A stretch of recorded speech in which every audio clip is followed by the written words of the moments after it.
morning, students. Welcome to my YouTube channel, Math Expert. And today I am going to explain question 3 to question 5, 3, 4, and 5. Okay, so I will explain each and every point of the question जो आज मेरी video में पहली बार आ रहे हैं इस understanding quadrilateral को उन्होंने अभी तक एक बार भी नहीं पढ़ा है, तो मैं उनको बता दूं कि मैं इसमें अभी तक जो पॉइंट्स क्लियर करा चुका हूं, जो पॉइंट पढ़ा चुका हूं, वो हैं कि मैंने सबसे पहले आपको इसमें कर्व बताया है, व्हाट इज़ कर्व, कर्व के टाइप, पॉलीगॉन क्या होता है, what is polygon, polygons type, polygon की प्रॉपर्टीज़, क्वाड्रिलेटरल, क्वाड्रिलेटरल की प्रॉपर्टीज़, क्वाड्रिलेटरल के टाइप, और उसके बाद फिर उनसे related exercise and examples. So जो अभी टॉपिक चल रहा है it is totally related to quadrilateral, कि what is quadrilateral and what is their types. So mainly in this exercise we are going to discuss about parallelogram, rhombus and trapezium properties as well as the kite property. So in this question number 3, it is asking about that the following condition is coming under parallelogram or not.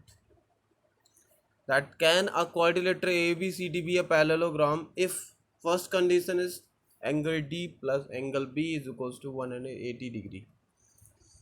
That means कि angle D और angle B का सम 180 degree होता है, तो क्या वो quadrilateral parallelogram होगा या नहीं होगा। सबसे पहले एक क्वाड्रिलेटरल देख लेते हैं। क्वाड्रिलेटरल के लिए मैं आपको एक फिगर दिखाता हूँ। ये आपके सामने एक क्वाड्रिलेटरल है। अब इसको क्वाड्रिलेटरल क्यों बोलेंगे, जो पढ़ चुके हैं आई थिंक उनको रिमाइंड हो रहा है, जो नहीं पढ़े हैं, जो फर्स्ट टाइम वीडियो देख रहे हैं वो अभी सुन लें। क्वाड्रिलेटरल एक ऐसा सिंपल क्लोज फिगर होता है जिसमें 4 लाइन सेगमेंट होते हैं। Quadrilateral is a simple closed curve that has 4 line segment. ठीक है, सिंपल क्या होता है, सिंपल दैट मीन्स वह उनकी लाइन सेगमेंट आपस में कहीं अपने आप को कट ना करें। क्लोज्ड क्या होता है, जिसका एंड पॉइंट और स्टार्टिंग पॉइंट सेम हो। और simple closed curve, curve that means जो कि लाइन सेगमेंट से मिलकर बना हो। 3 और मोर लाइन सेगमेंट, ये पॉलीगॉन की डेफिनेशन में आता है, और 4 लाइन सेगमेंट ये आता है क्वाड्रिलेटरल की डेफिनेशन में। That means a simple close curve that is made up with 4 line segment is known as quadrilateral. तो यहाँ पर 4 लाइन सेगमेंट आपको सामने दिख रहे हैं, A B, B C, C D and D A. तो ये क्वाड्रिलेटरल है। अब इस क्वाड्रिलेटरल को अगर पैरेललोग्राम होना है, इस क्वाड्रिलेटरल को अगर पैरेललोग्राम हमें प्रूव करना है, तो हमें 3 कंडीशंस को अप्लाई करना पड़ेगा। 3 कंडीशंस इसके लिए अप्लाई करनी पड़ेगी। कौन कौन सी? पहली condition, opposite side should be equal and parallel. Opposite का मतलब क्या होता है, आमने सामने। Opposite side should be equal and parallel. Opposite side एक ए बी हो गया और इसके अपोजिट क्या हो गया, डी सी। तो ए बी और डी सी की लेंथ इक्वल होनी चाहिए और ये पैरेलल होनी चाहिए।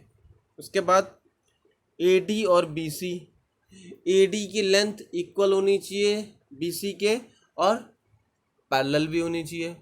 दैट मीन्स ये एक कंडीशन है जिसके थ्रू अगर दिया हुआ है तो वो क्वाड्रिलेटरल पैरेललोग्राम हो जाएगा। उसके बाद दूसरी कंडीशन क्या आती है, opposite angle should be equal. Opposite angle जैसे अपोजिट साइड, आमने सामने वाली साइड, वैसे ही अपोजिट एंगल आमने और सामने वाले angle, that means B and D and angle A and angle C, ये इक्वल होने चाहिए। ओके, ये हो गई दूसरी कंडीशन। तीसरी कंडीशन, इनके डायगोनल बाइसेक्ट करने चाहिए एक दूसरे को। इनके डायगोनल जो है वो बाइसेक्ट करने चाहिए एक दूसरे। डायगोनल क्या होता है? Diagonal is a line segment, diagonal is a line segment which connect two opposite vertices of the quadrilateral। Diagonal एक ऐसा लाइन सेगमेंट होता है जो किसी पॉलीगॉन के दो अपोजिट वर्टिसेस को कनेक्ट करता है। यहाँ पर क्वाड्रिलेटरल है तो हम इसको बोलेंगे क्वाड्रिलेटरल।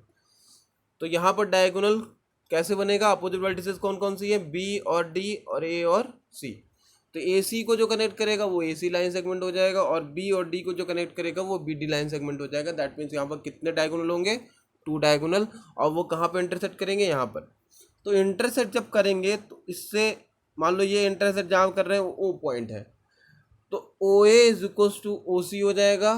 दैट मीन्स बाइसेक्ट करना इसे बोलते हैं, दैट मीन्स 2 पार्ट में उसको डिवाइड करना। O A is equals to O C हो जाएगा और O B is equals to O D हो जाएगा। इसे बोलते हैं हम बाइसेक्ट करना। अब आते हैं दोबारा से क्वेश्चन में, कह रहा है और एक चीज़ और ये है कि क्वाड्रिलेटरल में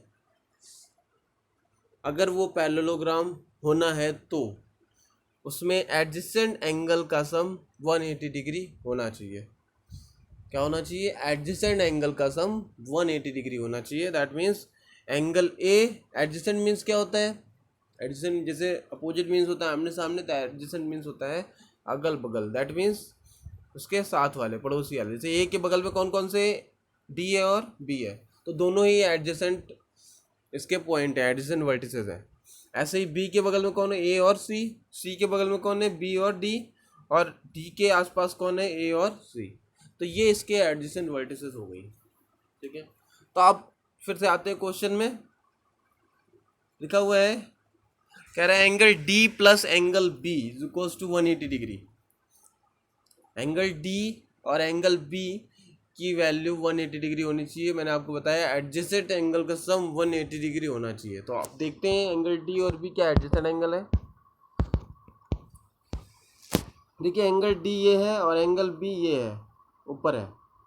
तो ये अभी मैंने बताया। तो कौन कौन जानता है ये कौन सा एंगल है? ये है अपोजिट एंगल, एडजेसेंट एंगल नहीं है ना।